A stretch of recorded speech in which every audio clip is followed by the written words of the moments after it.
Hello everyone, welcome back to the channel. ज़्यादातर tax payer अपनी income tax का payment तब करते हैं जब वो अपनी इनकम टैक्स रिटर्न को फाइल कर रहे होते हैं। लेकिन गवर्नमेंट आपसे ये कहती है कि आप आईटीआर फाइल करते समय अपने टैक्सेस को आप पे मत करो।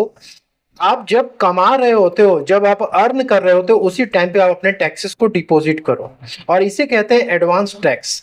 तो टैक्स ईयर 26-27 स्टार्ट हो चुका है। अब अप्रैल मई जून का जो क्वार्टर चल रहा है, इसमें आपको टैक्सेस के पेमेंट करने हैं, जिसकी लास्ट डेट है 15 जून।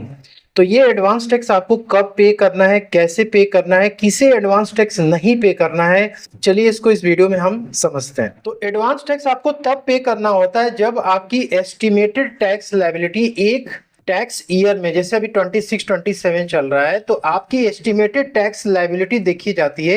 अब ये एस्टिमेटेड टैक्स लायबिलिटी आप कैसे निकालते हो? आपकी जो भी टोटल इनकम है, उस टोटल इनकम में से आपको अपने सारे डिडक्शंस और सारे एग्जम्पशंस क्या करने होते हैं, माइनस करने होते हैं।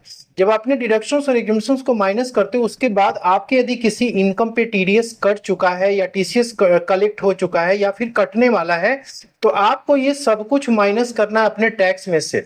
और यदि वो रिमेनिंग आपकी जो टैक्स लायबिलिटी है वो यदि 10,000 रुपीज के ऊपर यदि आती है, तो उस केस में आपको पे करना होता है एडवांस टैक्स।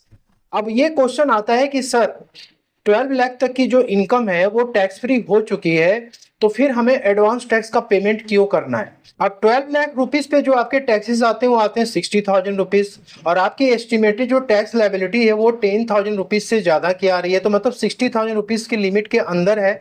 तो फिर उस केस में तो आपको एडवांस टैक्स तो पे ही नहीं करना है। लेकिन इसके रूल को आपको समझना पड़ेगा किस तरीके से वर्क करता है। देखो, आपकी जो इनकम होती है ना, एक तो होती है रेगुलर इनकम, दूसरी होती है स्पेशल रेट की इनकम। अब रेगुलर इनकम में आपकी कौन कौन सी इनकम ऐड होती है? जैसे आपकी इनकम हो गई, सैलरी की इनकम हो गई। इसके बाद दोस्तों हाउस प्रॉपर्टी की हो गई। यदि आप रेजिडेंट इंडिविजुअल हो तो उस केस में आपकी बिजनेस और प्रोफेशन की इनकम हो सकती है। इसके अलावा आपके अदर सोर्सेज की इनकम हो सकती है। अदर सोर्सेज में जैसे आपकी डिविडेंड की इनकम, इंटरेस्ट, सेविंग बैंक की इंटरेस्ट, एफडी की इंटरेस्ट की इनकम हो गई। ठीक है, तो ये सब आपकी इनकम जो है टोटल की जाती है। यदि वो टोटल 12 लाख रुपीस तक आती है, मतलब आप एक रेजिडेंट इंडिविजुअल और बिजनेस प्रोफेशन में इन्वॉल्व हो, तो ऐसे केस में आपके जो टैक्सेस आते हैं वो जीरो आते हैं। ठीक है, और यदि आप एक सैलरीड इंप्लॉय हो तो 12.75 लाख तक आपको यहाँ पे इनकम जो है ले लिया जाता है, जिसपे कि आपके टैक्सेस नहीं लाते हैं, क्योंकि 75,000 रुपीज का आपको स्टैंडर्ड डिडक्शन मिल जाता है। तो टैक्स ईयर 26-27 में मान लो कि आपको सिर्फ रेगुलर इनकम ही केवल होने वाली है, तो ऐसे केस में आप जो है एडवांस टैक्स का पेमेंट नहीं करोगे यदि वो 60,000 रुपीज के नीचे आ रहा है तब। लेकिन यदि आपके रेगुलर इनकम के साथ साथ कुछ स्पेशल रेट की भी इनकम यदि आ रही है, तो ऐसे केस में आपको क्या स्टेप लेना है?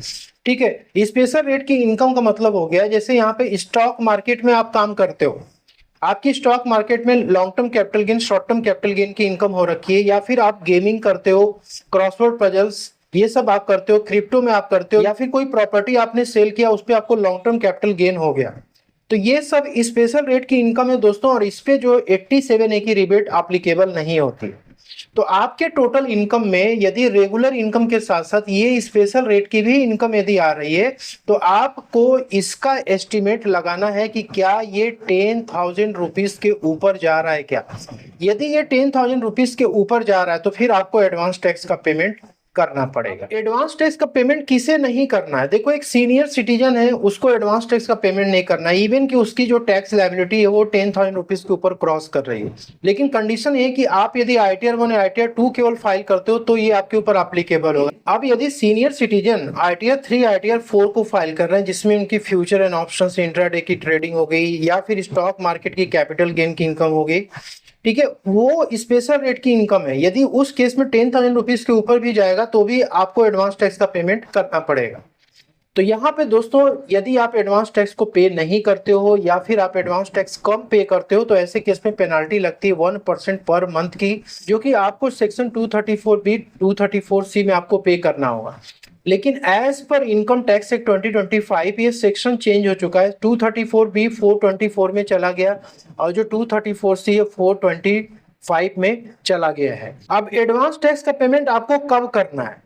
ठीक है, देखो, आपको आपके पास ना 4 इंस्टॉलमेंट होती है। एक तो होता है 15 जून, उसके बाद होता है 15 सितंबर, फिर होता है 15 दिसंबर और मार्च 15, यहाँ तक आपको 100% अपने एडवांस टैक्स का पेमेंट कंप्लीट करना होता है। अब मान लो कि यहाँ पे मिस्टर शर्मा हैं, उन्होंने अपनी estimated tax liability 1 lakh rupees जो है कैलकुलेट किया, जो कि सारे डिडक्शंस एग्जेम्पशंस माइनस करने के बाद जो भी टीडीएस वगैरह उनका कट चुका है या फिर कटने वाला है उसको माइनस करने के बाद इनका 1 लाख रुपीस आता है। अब देखो फर्स्ट इंस्टॉलमेंट इनका 15 जून को ड्यू हो जाएगा, मतलब 15 जून 2026 को आपको डिपॉजिट करना है। यहाँ पे इन्होंने 15,000 रुपीज कह के अपने टैक्स को डिपॉजिट कर दिया। ठीक है, अब इसके बाद जो सेकेंड इंस्टॉलमेंट इनकी आएगी वो सेकेंड इंस्टॉलमेंट आएगी 15 सितंबर को। ठीक है, 15 सितंबर में 45% ड्यू तो होगा 45,000, लेकिन सिंस कि आपने 15,000 रुपीज ऑलरेडी पे कर दिया तो आपको 30,000 रुपीज ही केवल पे करना होगा। तो टैक्स पेमेंट करने के लिए आपको incometax.gov.in की वेबसाइट पे आना है। यहाँ पे आपको ई पे टैक्स का दिख रहा है, इस पे आपको क्लिक करना है। यहाँ पे आपको इनकम टैक्स एक्ट 2025 पे क्लिक करना है और इसके बाद आपको यहाँ पे कंटिन्यू पे क्लिक करना है। यहाँ पे आपको अपना पैन नंबर एंटर करना है, देन अगेन यहाँ पे आपको कंफर्म करना है पैन नंबर, यहाँ पे आपको मोबाइल नंबर एंटर करना है, देन आपको कंटिन्यू पे क्लिक करना है। यहाँ पे ओटीपी एंटर करने के बाद आपको कंटिन्यू पे क्लिक करना है और इसके बाद फिर से आपको यहाँ पे कंटिन्यू पे क्लिक करना है। और ये जो इनकम टैक्स वाला सेक्शन है इसमें आपको प्रोसीड पे क्लिक करना है। यहाँ पे आपको टैक्स ईयर 26-27 सेलेक्ट करना है, यहाँ पे आपको एडवांस टैक्स 100 सेलेक्ट करना है, देन आपको कंटिन्यू पे क्लिक करना है। यहाँ पे आपको काफी सारे ये ऑप्शन दिख जाते हैं, आपने जो भी टैक्सेस अपनी कैलकुलेट की है आपको ये टैक्सेस इस बॉक्स में फिलअप करना है। इसके बाद आपको कंटिन्यू पे क्लिक करना है। यहाँ पे आपको काफी सारे ऑप्शन दिख जाते हैं पेमेंट करने के लिए। आप यहाँ पेमेंट गेटवे पे क्लिक करोगे, यहाँ पर आपको बैंक सेलेक्ट करना है, इसके बाद आपको कंटिन्यू पे क्लिक करना है। ठीक है, यहाँ पर आपको पे नाउ पे क्लिक करना है।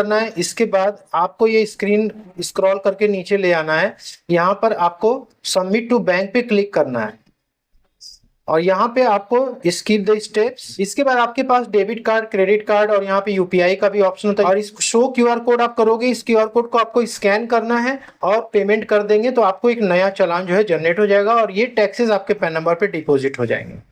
तो होप कि आपको एडवांस टैक्स कब पे करना है, कैसे पे करना है आपको क्लियर हो गया होगा। वीडियो पसंद इसे लाइक शेयर जरूर करें। मिलते हैं next video. Thank you so much for watching.